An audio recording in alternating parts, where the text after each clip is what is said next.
사도행전 7장 51절에서 60절 말씀을 통해 사랑은 낭비가 없다라는 제목으로 하나님 말씀 증거하도록 하겠습니다. 무엇이든지 키우면 내가 자랍니다. 아시다시피 저는 물고기를요 지금 한 10년 넘게 키우고 있거든요. 제가 10년 동안 물고기를 키우면서 배운 것이 무엇인가 한번 생각을 해봤는데요. 한 두 가지 정도 있습니다. 첫 번째는 환경의 중요성입니다. 그러니까 물을 자주 갈아주는 것보다 갈아주지 않아도 되는 환경을 미리 만들어주는 것, 그것이 중요하다라는 거죠. 그러니까 물이 나빠지면 갈아주는 게 아니라 물이 나빠지지 않도록 하는 것. 굳이 사람으로 비유해서 표현을 한다면 몸이 아프면 병원 가는 것이 아니라 몸이 건강해질 수 있는 환경을 미리 만들어 놓는 것, 그것이 중요하다, 이걸 제가 배웠고요. 또 하나는 의연함을 배웠습니다. 10년 동안 물고기를 키우면서요, 크고 작은 실수로 물고기들이 죽은 경우가 있습니다.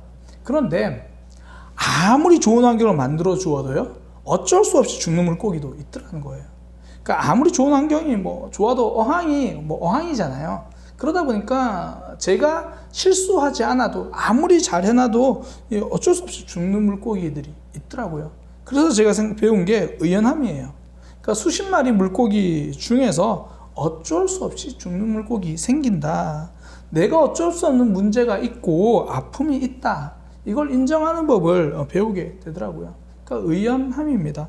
그러니까 물고기를 키우면서 제 생각이 자라나는 거죠. 요즘 아내는 옥상에서 이제 바지를 키우거든요. 바지를 키우면서 부지런함이 자라기 시작합니다.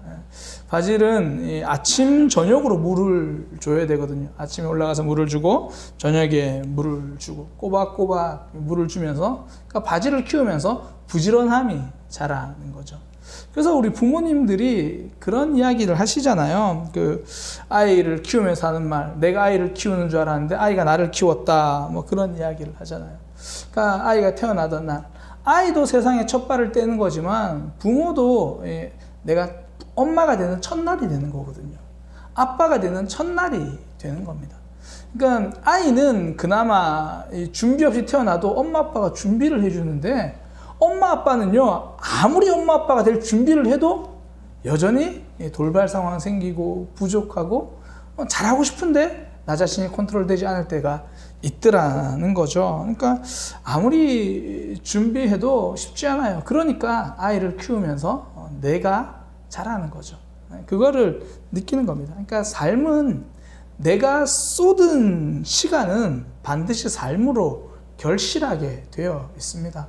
우리가 내 삶 쏟으면요, 눈물을 쏟았는데 내 삶의 성장으로 결실하거든요. 최근에 좀 이렇게 많은 사람들이 화제가 됐던 책인데요, 죽은 자의 집 청소라는 에세이가 있습니다. 아마 이 사람이 TBS도 한번 인터뷰 나온 걸로 알고 있는데, 그러니까 고독사 한 집 있잖아요. 그런 집을 청소하는 일을 하는 사람이에요. 그 사람이 이제 그 당시 자신이 느꼈던 거나 이런 것들을 이제 글로 쓴 에세이입니다. 그러니까 본인이 이제 그런 일을 하다 보니까 이제 그런 느낌, 그런 사인 같은 게 좀 있대요. 저 집 뭔가 이상하다. 그런 생각을 한대요. 그러니까 또 실제로 아무 문제가 없어도 한편으로 막 그런 마음이 들기도 한대요. 그러면서 자기 옆집 이야기를 하는데, 어느 순간에 옆집에 한동안 인기척이 없어서 혹시 이런 이제 생각을 했더라는 거죠. 그러면서 나온 이야기예요. 그 옆집 사람에 대한 이야기가 잠시 나오는데요. 그 옆집 사람이 매일 아침 11시 5분에 나갔다가 자정 12시 5분에 집에 들어온대요.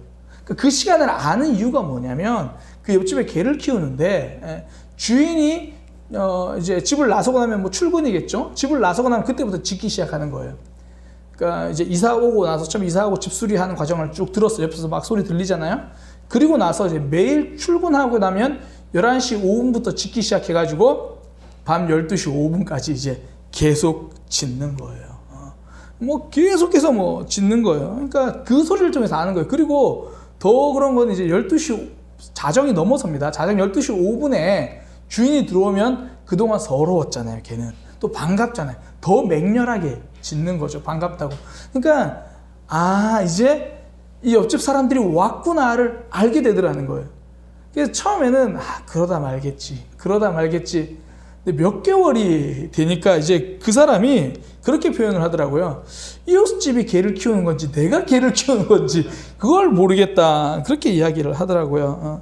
이제 그러다가 한 몇 개월 동안 도저히 못 찾겠다. 어떡하지? 경비실에 연락을 할까 봐 고민을 하다가 시간이 지나다 보니까 이제 개도 뭐 출근할 때 좀 짖고 뭐 가끔씩 짖긴 하지만 몇 시간 동안 이어서 짖지는 않더라는 거예요. 본인도 개 짖는 소리에 좀 무디어지기도 하고 그러면서 이렇게 표현을 하더라고요. 내가 개를 키우는 건지 아니면 개가 나를 키우는 건지 이웃이 개를 키우는 건지 혹은 그 이웃이 나를 키우는 건지 알쏭달쏭한 시간이 흘렀다. 그러니까 본인은 내가 개를 참아주고 있다고 생각했던 시간 동안 어느새 본인의 인내가 커진 거예요. 본인의 관용이 커졌다는 걸 말하는 거죠. 참느라 쏟는 시간은 버려지는 시간이 아니라 자라는 시간인 거죠. 그러니까 삶에서 내가 쏟은 시간은요, 나의 삶으로 결실하게 되어 있습니다. 그래서 사랑은요, 낭비가 없습니다. 반드시 결실하기 때문입니다. 오늘 본문은 스데반 집사님이 순교하시는 장면이거든요. 그러니까 이스라엘 사람들이 자신의 죄를 깨닫기 원하는 마음으로 설교를 하셨습니다. 말씀을 전했거든요.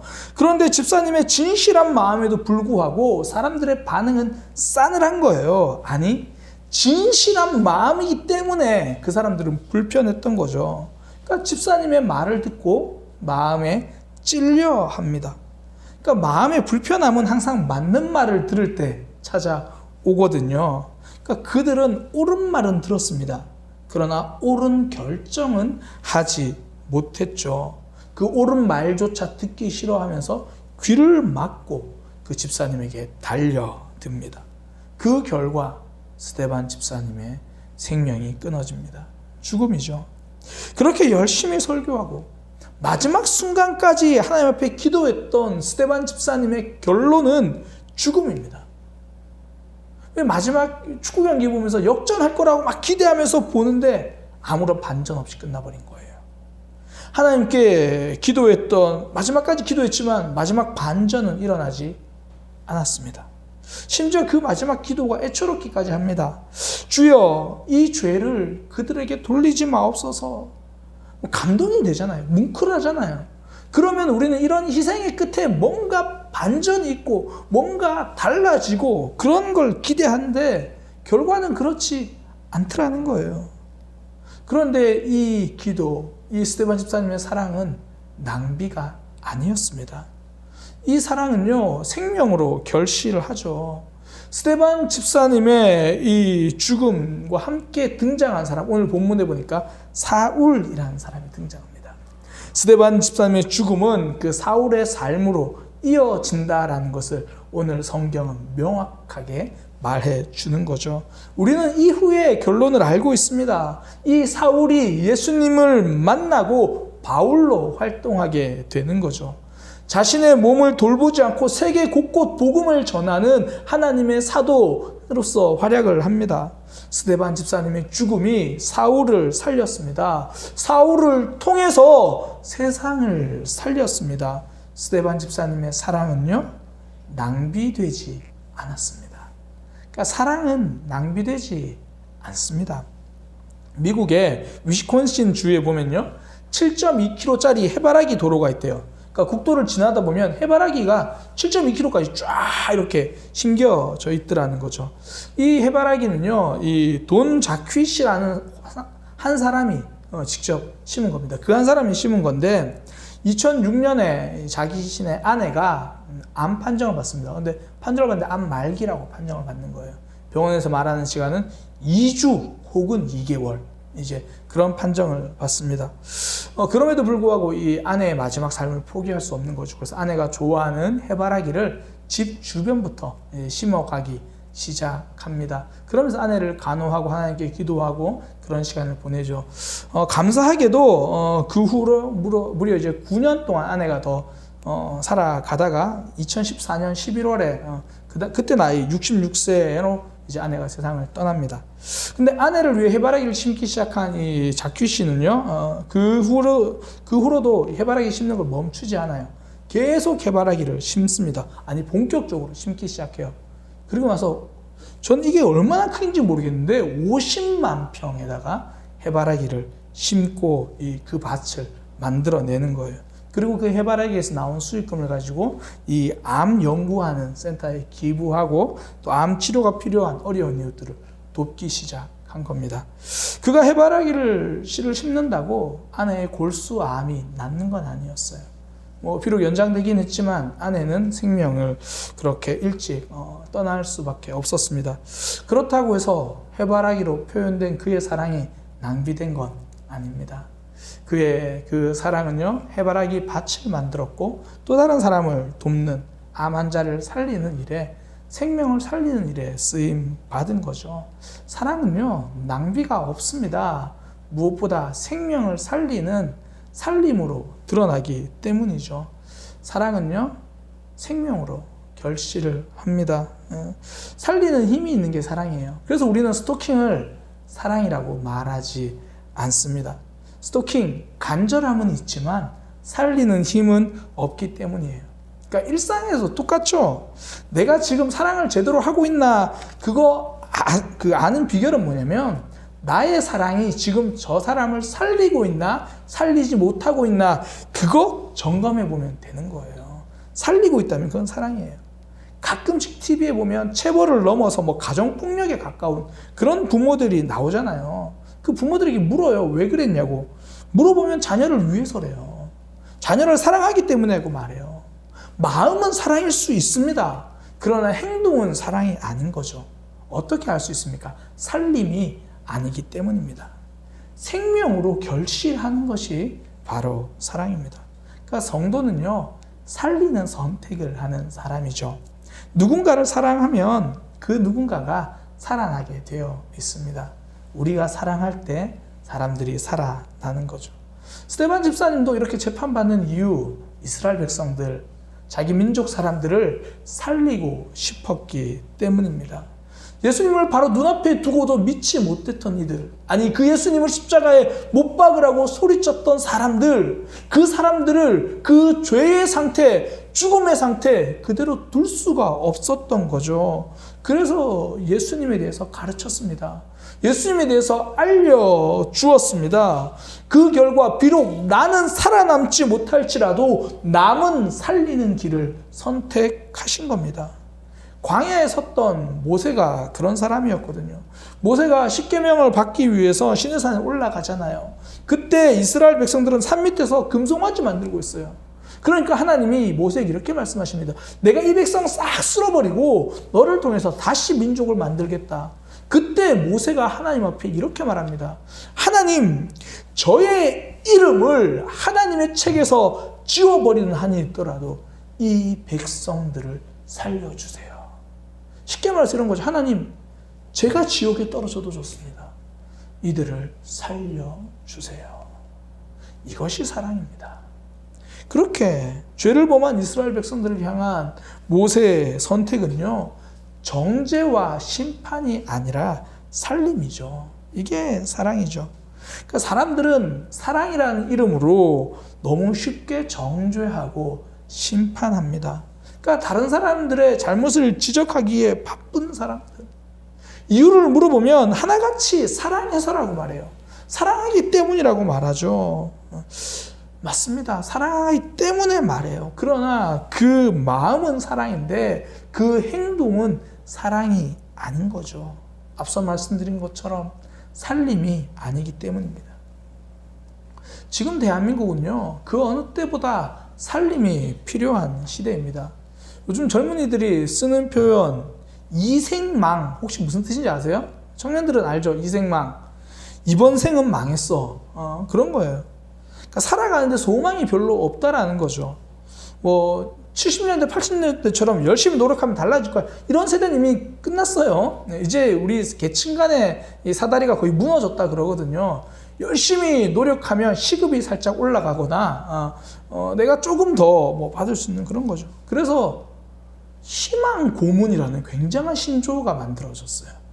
그러니까 미래를 기대한다는 희망이라는 말 뒤에 고통스럽다는 고문이라는 단어를 붙여서 우리나라 사람들은 이제 사용하기 시작합니다. 미래에 대한 희망인데 현실은 실망인 거예요. 그러니 희망 고문이라고 말하죠. 대중문화평론가 이영미 씨가요, 올해 초에 지코의 노래 지코가 지은 아무 노래가 선풍적인 인기를 끈 이유가 바로 이런 현실을 잘 담고 있기 때문이라고 그렇게 이야기를 하더라고요. 그 노래 가사가 이렇게 시작합니다. 왜들 그리 다운되어 있어? 뭐가 문제야? 그러니까 지금 뭔가 문제고 사람들이 힘이 없다고 말하는 거죠. 그러면서 제시한 해결책이 되게 웃겨요. 아무 노래나 일단 틀어. 아무거나 신나는 걸로. 아무렇게나 춤을 춰. 아무렇지 않아 보이게. 아무 생각하기 싫어. 아무개로 살래. 잠시. 그러면서 따라오는 영어 대사가 뭐냐면 I'm sick and tired of my everyday. 매일매일이 아프고 매일매일 지치잖아. 더 정확히 의욕 하면 매일매일 지긋지긋하잖아. 사는 게 지치고 힘들고 좌절되잖아. 더 이상 잘해보려고 하고 그 긴장하는 것조차 포기했다라는 말이에요. 매일매일 지쳐있어. 더 나아지려고 무슨 노력을 해. 그냥 아무 노래나 부르고 아무 춤이나 추고. 이 말이 젊은이들에게 위로가 된다는 거예요. 그러니까 그런 삶. 지금 대한민국은요, 살림이 필요합니다. 젊은이들뿐 아니라 우리 모두에게 살림이 필요하죠. 나에게도 살림이 필요하고요. 지금 함께 예배드리고 있는 옆에 있는 우리 가족들에게도 살림이 필요합니다. 남편에게, 아내에게, 부모님에게, 자녀에게 살림이 필요한 시대죠. 그러니까 살아가는 의미를 찾지 못하고 방황하는 시대. 우리가 거창하게 살아가는 의미가 뭐다 이런 거는 말해줄 수 없을지라도 우리는 이 말 한마디는 해줄 수 있거든요. 너는 하나님이 사랑하는 아이야. 우리는 하나님께 사랑받고 있는 사람이야. 사랑을 보여줄 수는 있고 사랑을 알려줄 수는 있는 거거든요. 그것이 살림입니다. 스테반 집사님의 설교도 사랑이잖아요. 살림입니다. 중간에 보면 스테반 집사님이 이렇게 설교를 해 굉장히 강하게 설교합니다. 여러분 잘못했어요. 돌이키세요. 우리 조상들은 예수님이 오실 거라고 예언한 선지자들 다 죽였고요. 여러분들은 그 예수님을 죽였습니다. 여러분들의 마음은 교만해 있고 굳어 있고 여러분들은 성령을 거스릅니다. 하나님의 뜻과 상관없이 살아갑니다. 그렇게 정죄하고 심판하고 그런 설교를 하세요. 그런데 그 설교의 완성은 그걸로 끝나지 않습니다. 용서와 사랑이에요. 스데반 집사님의 설교의 완성은 마지막 기도입니다.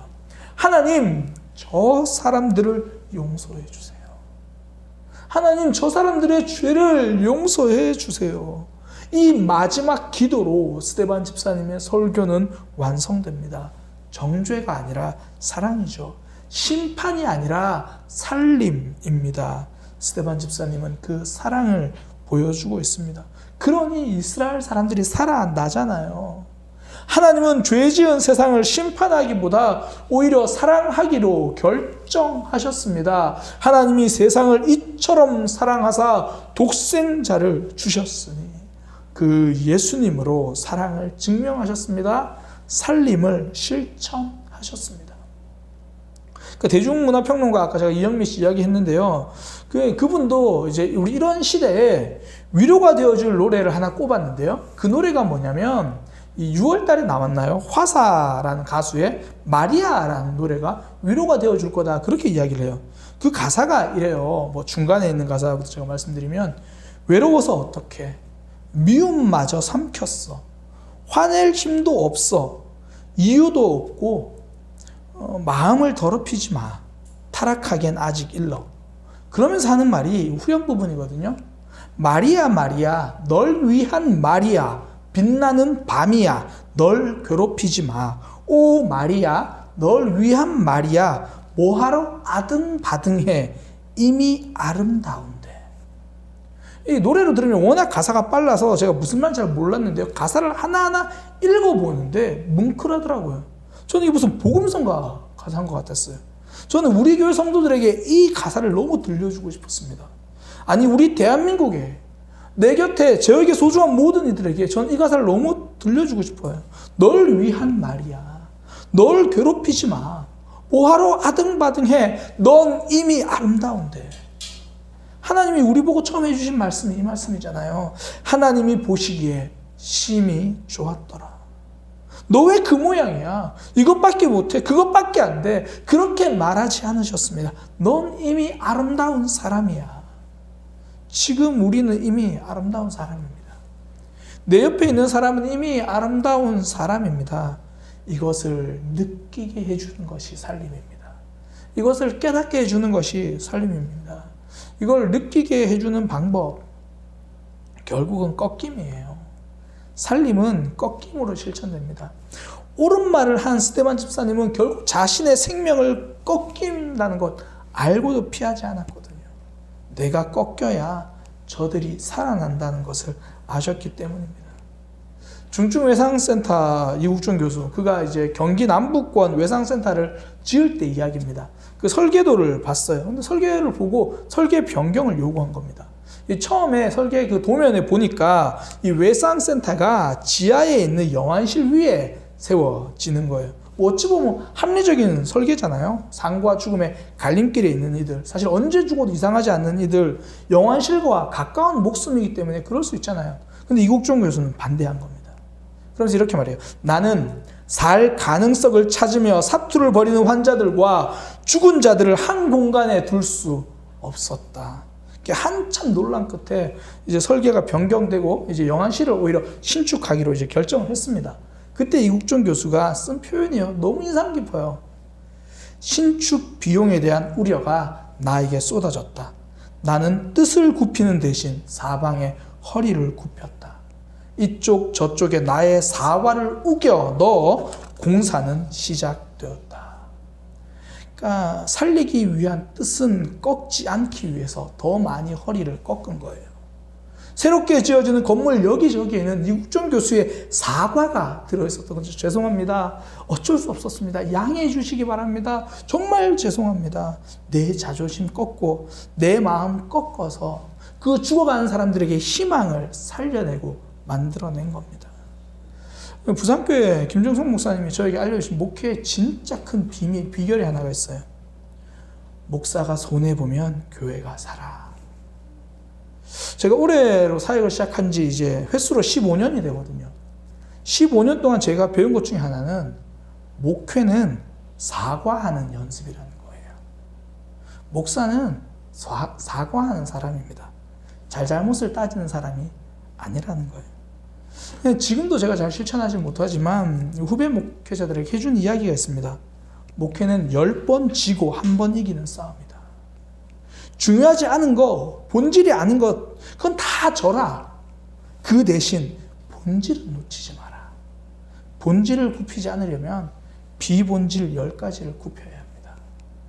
사랑을 드러내주고 싶다라면 내 마음속에 10번은 꺾여야 그 속에 사랑이 드러나는 거죠. 내 곁에 있는 사람의 마음을 살리려면 10번의 꺾임은 필요합니다. 그 꺾임이 결국 너도 살리고 나도 살아나는 비결이거든요. 꽃을 밟은 상처라는 네팔의 시가 있습니다. 불에 댄 상처는 시간이 해결해 준다. 가시를 밟은 상처도 다 나았다. 그러나 꽃을 밟은 상처는 아직도 아프다. 그러니까 내가 꺾여서 아픈 상처는 시간이 지나면 낫지만 상대방을 꺾어버린 상처는요, 시간이 지나도 아파요. 그러니까 나를 꺾어서 너를 살리는 게 결국은 내가 살아나는 비결이라는 거예요. 왜 저러고 있을까라는 내 판단이 꺾이면 그럴 수도 있지라는 용납이 살아나요. 내 화난 감정이 꺾일 때 진한 감동이 살아납니다. 나의 꺾임이 사랑이에요. 너를 살림이 되고 나를 살림이 되는 거죠. 근데 그 과정이 사실 쉽지 않습니다. 사랑은 뭐 한 방에 크게 뭐 해서 상대방이 확 변화되고 그런 카운터 펀치가 아니라는 거예요. 우리는 한번 힘 모아서 크게 한번 사랑하고 크게 한번 사과하고 그러면 그 사람도 막 감동받아서 다시는 안 그러고 막 그런 카운터 펀치처럼 생각을 하거든요. 한 방에 다운시킬 수 있는 거. 그게 아니라는 거예요. 쌓이고 쌓인 사랑의 힘이 필요한 거죠. 그래서 사랑은 실패가 없는 거예요. 상대방이 달라지지 않아도 실패가 아닙니다. 스데반 집사님의 죽음은 실패가 아니잖아요. 이어짐입니다. 스데반의 죽음 이후에 여기저기 사람들이 흩어져서 복음을 전합니다. 죽음이 복음 전파로 이어진 거예요. 무엇보다 사울의 회심으로 이어집니다. 물론 우리는 사랑하다 보면 사랑이 힘들기 때문에 매 순간 좀 비장해지거든요. 이번 주에 정말 사랑을 표현해야지, 자녀들에게 이렇게 말하지 말아야지, 부모님에게 이렇게 해야지, 매 순간 비장해요. 그러다 보니까 결과도 극적일 거라고 자꾸 오해를 해요. 그러니까 내가 큰 마음 먹고 실천하니까 사랑이 무슨 토너먼트 결승전이라고 생각하는 거예요. 이번 한번 내가 큰 마음 먹고 사랑 실천하면, 그러니까 이번 경기 끝나면 우승이다. 현실은 그렇지 않다라는 거예요. 한번 사랑에 성공하고 일주일 동안 꺾임을 실천했다고 해서 상대방은 달라지지 않습니다. 사랑은요, 상대방을 한 방에 무너뜨린 단판 승부가 아니라 앞서 말씀드린 것처럼 쌓이고 그 노력이 만들어낸 리그 경기예요. 우리나라 프로야구도요, 1위를 하려면 총 144경기 중에 대충 90번은 이겨야 그래도 1위를 할 수 있거든요. 한 번 이겼다고 승리 트로피가 주어지는 게 아니라는 거예요. 많은 사람들이 조지 밀러 목사님 되게 부러워하잖아요. 5만 번 기도응답 받은 사람. 대단하죠. 5만 번 기도응답 받기 위해서 몇 번을 기도했을까요? 뭐 최소 5만 번 이상은 기도했을 거예요. 그리고 그 이상 기도했겠죠. 그 가운데 응답되지 않은 기도가 더 많았을 거예요. 그러나 그 어떤 응답되지 않은 기도도 실패한 기도가 아니죠. 5만 번이라는 숫자는요, 그런 실패라처럼 보이는 거절된 기도가 쌓여서 만들어진 삶이죠. 그러니까 기도는 마찬가지로 실패가 없는 거예요. 기도하는 그 순간이 결과죠. 사랑도 이 상대방의 반응이 결과가 아닙니다. 상대방이 달라지는 반응이 있어야 결실한 게 아니라 내가 행동했다면 그것이 결실입니다. 내가 사랑했다면 그것이 이미 결과입니다. 스데반 집사님은 끝까지 사랑을 보여주었잖아요. 그 사랑 자체가 결과인 거예요. 반응은 결국 그 사랑이 쌓이고 쌓여서 또 다른 삶을 통해서 드러나기도 하는 거죠. 사울에게 침례를 준 사람은 스데반 집사님이 아니라 아나니아 집사님입니다. 아나니아가 침례를 준 거죠. 그러나 그렇다고 해서 우리는 스데반 집사님의 설교를 실패라고 말하지 않잖아요. 오히려 사울을 변화시킨 사람은 우리는 다 아나니아보다는 스데반이라고 생각을 하잖아요. 그의 목숨에 꺾임이 있었기 때문에 사울의 회심이 있었는 거죠. 그러니 아나니아가 아니라 우리는 스데반에게 주목할 수 있는 거예요. 우리는 항상 내 삶이 아나니아가 되기를 바라요. 이번에 한 번에 가서 사울 확 변화시키고 사울이 달라지고, 그러나 우리의 이번 주의 시도는 또 꺾임으로 드러날 수밖에 없는, 남들이 보기에 실패라고 보여지는 상황이 있을 거예요. 그러나 사랑은 실패가 없습니다. 행동 자체가 이미 결실이에요. 상대방이 달라지지 않아도, 변하지 않아도 오늘 사랑했다면 그만큼 살림에 다가선 겁니다. 사랑에는 실패가 없는 거예요. 그러니 우리는 또다시 한 걸음 더 다가서는 겁니다. 마지막으로 제가 신비한 나무 이야기를 하고 좀 말씀을 맺으려고 합니다. 미국 캘리포니아 북부에는요, 가뭄에도 죽지 않는 나무가 있답니다. 그러니까 이 주위에 많은 나무들은 지속되는 가뭄에 뿌리까지 말라 죽기도 하고요. 그러니까 그 나무랑 똑같은 종류의 다른 나무들은 죽는데 그 나무만 유독 가뭄에도 풍성한 열매를 맺는 거죠. 그러니까 많은 사람들이 이 현상이 신기하잖아요. 그래서 막 연구를 하기 시작한 겁니다. 무슨 특별한 비밀이 있을 거야. 그래가지고 여러 각계각층의 사람들이 모여가지고 한 7개월 동안 머물면서 연구를 한 거예요. 근데 이유를 모르겠는 거예요. 왜 그 이 나무는 살아나는가 못 찾았어요. 그러다가 어느 날 한 연구원이요, 그 비밀, 신비를 풀 수 있는 실마리를 발견했습니다. 그 나무 근처에 살면서 나무 열매를 먹고 사는 원숭이들이 그 비밀인 거예요. 그 원숭이 무리도 다른 무리들처럼 평범하게 한 우두머리가 이끌고 있는 그런 원숭이 무리입니다. 그런데 어느 날 늙은 우두머리로 보이는 늙은 원숭이가 그 나무 곁으로 가는 것을 보았습니다. 그 나무 곁으로 가서요, 그 늙은 우두머리 원숭이가 땅을 파기 시작하는 거예요. 땅이 한참 깊게 파지고 나니까 그 땅에 내려가 누웠습니다. 웅크리고 누워있으니까 다른 원숭이들이 와서 그 늙은 우두머리 원숭이 위에 흙을 덮어버리는 거예요. 그렇게 늙은 우두머리 원숭이의 삶은 끝났습니다. 그리고 그 다음 우두머리가 될 원숭이는 그 모습을 지켜보는 거예요. 이것이 그 나무가 가뭄에도 살아있는 비결이었습니다. 늙은 우두머리 원숭이의 죽음.